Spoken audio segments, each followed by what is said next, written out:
So আজকে হচ্ছে Eid day 2 and আমি যাচ্ছি হচ্ছে কুমিল্লার উদ্দেশ্যে চলে যাচ্ছি।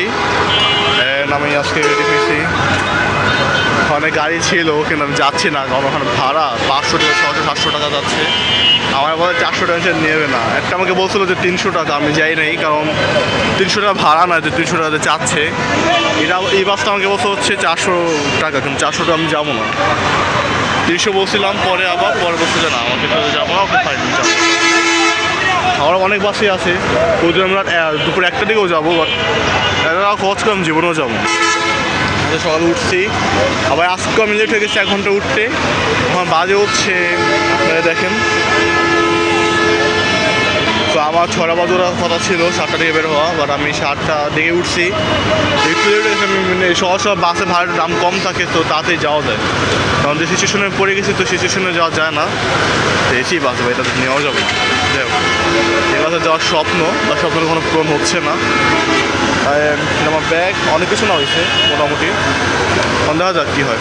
তো এখন আমি উঠছি বাসে, বাট আনফর্চুনেটলি সামনে সেটা নিতে পারিনি, কারণ আমি 1 সেকেন্ড লেট করছি থেকে সামনে 2টা সিট বুকিং হয়ে গেছে। আই থিঙ্ক মেরিড কাপলই বা ভাই বোন হোয়াট এভার। সামনে বসে কী আছে, লাইক আমার বসে হচ্ছে আমি মানে বসতে পারতাম, আমার সামনে ছাড়া হয় না, একটু আমার লাগে অবশ্যই বাসলাম।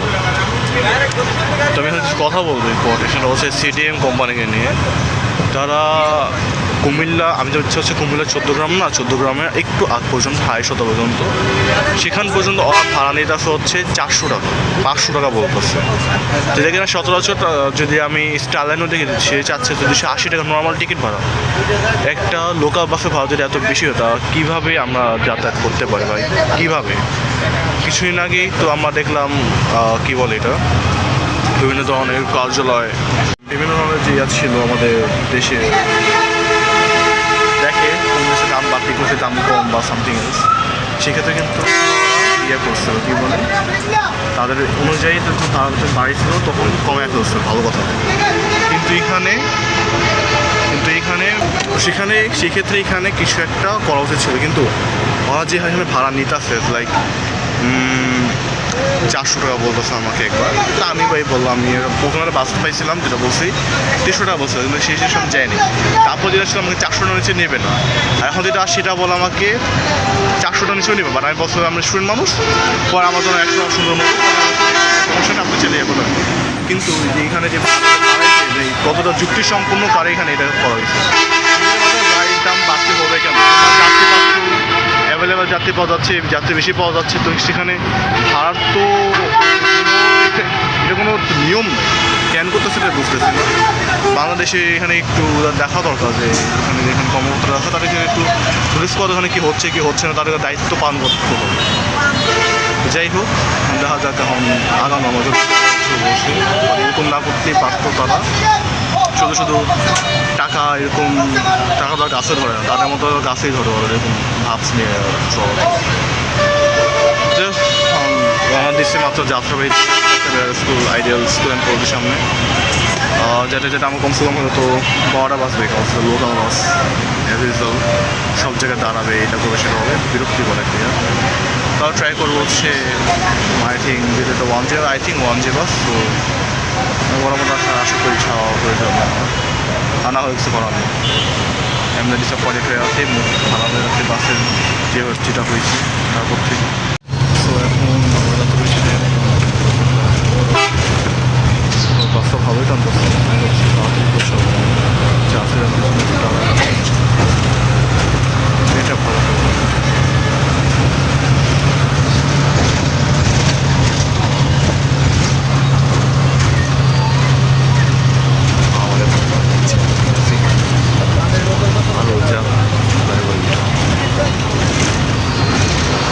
দেশে আমরা সবাই জ্যামে বসে স্বাধীনতা পালন করতেছি, স্বাধীনতা সুন্দর মতো ড্রাইভিং চলাচল করে।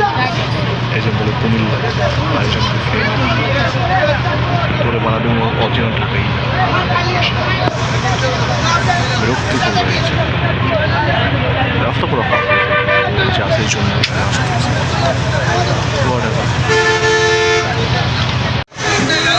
এটা হচ্ছে ঈদের আগের অবস্থা নাকি ঈদের পরের অবস্থা বুঝতেছি না, মানে এই চান্নাতে মেশে পড়ছি সকালবেলা নাকি আমি এটা পরের দিন যাচ্ছি এটা ট্রাস্ট করা আমার জন্য ইম্পসিবল হয়ে যাচ্ছে। এখনও এই সাইনবোর্ডে বসে আছি আমরা বিরক্তি করে।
আমার আগে যেহেতু অনেক 1.5 ঘন্টা লেগে যাবে, বাজে হচ্ছে 10টা বেজে যাচ্ছে প্রায় যাই ফোনটা আছে না, তাই কাজ শুনতেছে কেউ নাই দেখা যাচ্ছে।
তো এখন বাসে পেট্রোল পাম্পে, এটা পেট্রোল এখানে বুঝলাম না ইকোনো কেন দাঁড়িয়েছি, পিছিয়ে থেকে কি ট্রাভেলস ভালো ভালো বাস থেকে দাঁড়িয়ে থেকে পেট্রোল পাম্প তেল শেষ হয়ে গেছে।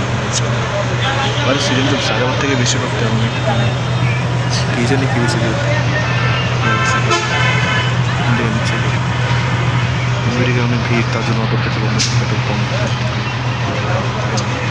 ব্যাপার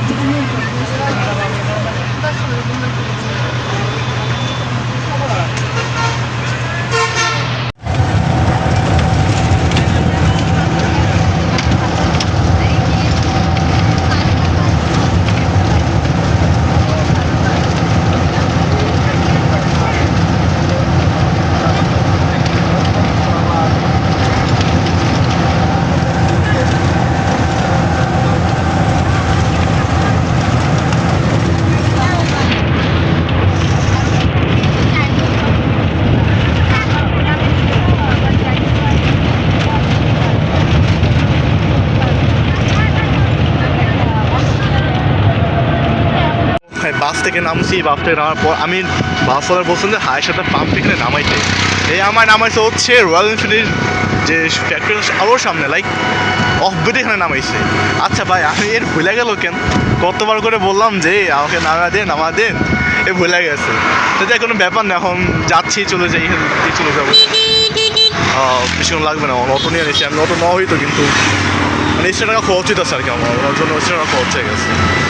বড় কোনো ব্যাপার নয়, হচ্ছে আমার গ্রামীণ প্রকৃতি, সবাই দেখে। দিস ইজ অদ্ভুত গ্রামে আসলাম আমার সবার কাছে। আমি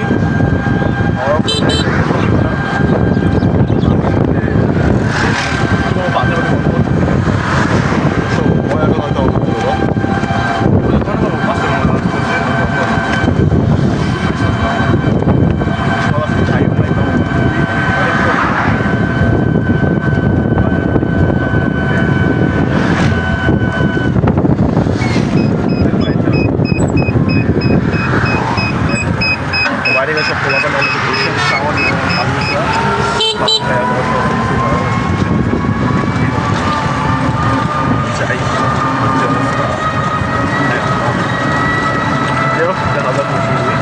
আমরা আছি অটোতে, আমার সাথে আছে আমার মামু ইফাত, সাথে হচ্ছে আমার মামাতো ভাই, নাম হচ্ছে ফারহান, এর সামনে হচ্ছে আমার আরেকটা মামাতো ভাই, নাম হচ্ছে ওর নাম হচ্ছে দিশান, আর ওইদিকে আছে ছোটো ভাই ফারহানের ফাইয়াজ। তো আমরা হঠাৎ করে সাডেনলি প্ল্যান করছি হচ্ছে যাবো হচ্ছে সে কী বলে এটা, প্রথমে প্ল্যান করছিলাম হাইসতে যাবো, কিন্তু পরে প্ল্যান চেঞ্জ করে যাচ্ছে হচ্ছে চৌদ্দগ্রামে।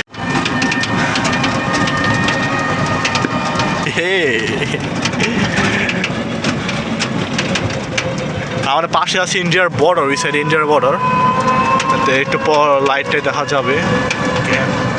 সামনে আমাদের বিজিবি ক্যাম্প আছে অলরেডি, এই যে এটা হচ্ছে বিজিবি ক্যাম্প, এই যে হচ্ছে বিজিবি ক্যাম্প বর্ডার বাংলাদেশের। আর হচ্ছে বিডিআর যেটা ছিল বাংলাদেশ রাইফেলস, ওটা একটু জোস লাগলো নামতেই, বাংলা বিজিবি ক্যাম্প এটা। এর সাইড হচ্ছে ইন্ডিয়ার বর্ডার, ইন্ডিয়া অনেক কাছে এখান থেকে, অত 5 মিনিট লাগে বাইরে গেলে। আকাশের চাঁদ আছে অনেক সুন্দর, ভালো লাগতেছে দেখতে। আমরা খাচ্ছিলাম, তো আমার খাবার হচ্ছে 20 মিনিট আগে বলছিলাম আমাকে পড়া দিতে, পরে বোধ হয় একটা আসেও নাই, সবারই পড়া আমাদের শেষ। আপনি রুটি আছে পড়া নেই, ঠিক আছে ঠিক আছে, মিউনিস চাইছিলাম, ঠিক আছে, মিউনিস পানি ছিল, পানির ওপরে এটা দিচ্ছে, মিউনিসের ওপরে এটার পানির ওপরে মিউনিস দিচ্ছে, শশা দিচ্ছে, ক্ষীরা শশা, বুঝলাম না এখানে সার্ভিস একটা বাজে, আমি কোনো ভাবি নাই কুমিল্লা টাকা হয় ওদের রেস্তোরাঁ ওরা এততে বিশ্রী হবে ভেবেছিল হয়ে নেই। যাই হোক, তা পাওয়া যায় না, সেটাই অনেক স্বাভাবিক, টাকা শহর না, যা যা চিপা গলি গলি সব কিছু পাওয়া যাবে আর কি। তো আসছে আমাদের পরোটা মিউনিস চাইছি, আমার তো দেওয়া যাবে না, ওদের ঢং দেখা ওর বেশি হাসা দিচ্ছি, ঠিক আছে। আর আমার মন কেনটা দিচ্ছে যে আমার কী করবো, আলাদা পাওয়া চাইবে না। আমরা কিছু খাইতে বসে নর্মালি এলাকাতে, তাও 4-5টা বাটি দিয়ে দেবো, বোঝাই একটা রুটি দেবো, একটা রুল দেবো, মশলা দেবো, একটা সালাদ দেবো, সস দেবো, আমার ডিসঅ্যাপয়েন্টে আমি রিকমেন্ডই করবো আপনি এখানে কেউ আসেন। যাই হোক, দেখা যায় আমার খাওয়াটা আসছে কত ভালো লাগে, মেয়ের ছাড়া আমি খাবো ছিঁড়ে থাকি, আর এটা খাবো ওই খাই থাকি মনে যায় আইসে আমি খাওয়া দাওয়া করে আমার ভিডিও করবো। সো আমার এই খালাটা আমার সবথেকে সুন্দরী খালাটা আমাকে 100 টাকা সালাম দিছে, শুধু আমাকে না আমাদের সবাইকে দিছে। যেটার কারণে আমি অনেক প্লেজার ফিল করতেছি, কিন্তু সে আমাকে বলতেছে কি এমনি যে 10 বছরের জন্য। জিনিসটা কি একদমই মানুষই? একদমই না, অবশ্যই বানান। একদমই না। কেমন কেন? অবশ্যই 500 টাকা করে ডিজার্ভ করি আমরা সবাই নাকি? এখনকার দিনে তো এখনকার হ্যাঁ, সালাম তো করবোই, সালাম করছি আমরা সালাম করছি। যখন ফুফু আসবে তখন 5 টাকা করে আমি 5,000 টাকা পাবো, সমস্যা নেই। জীবন ফুফা পাবে ইনশাআল্লাহ। আমি দোয়া করি খালু যেন খুব তাড়াতাড়ি এসে পড়ুক আমাদের ইনশাআল্লাহ। আসবে ইনশাআল্লাহ বলে দিছি, ইনশাআল্লাহ হয়ে যাবে ইনশাআল্লাহ। আর আমি নামাজে দোয়া করতেছি তো, সমস্যা নেই। ওইটা ডেইলি দোয়া করি। আমি বদদোয়া দিচ্ছি, আমি বদদোয়া দিচ্ছি, তোমার ভাগিনা তোমাকে বদদোয়া দিচ্ছে, তো হয়ে যাবে। না আমার তো লাগে যাবে, আমারটা লাগে। আমি কুফা টাইপের মানুষ। যাই হোক, থ্যাংক ইউ ফর দ্যাট 100 টাকা দেওয়ার জন্য। গতকালকে মানে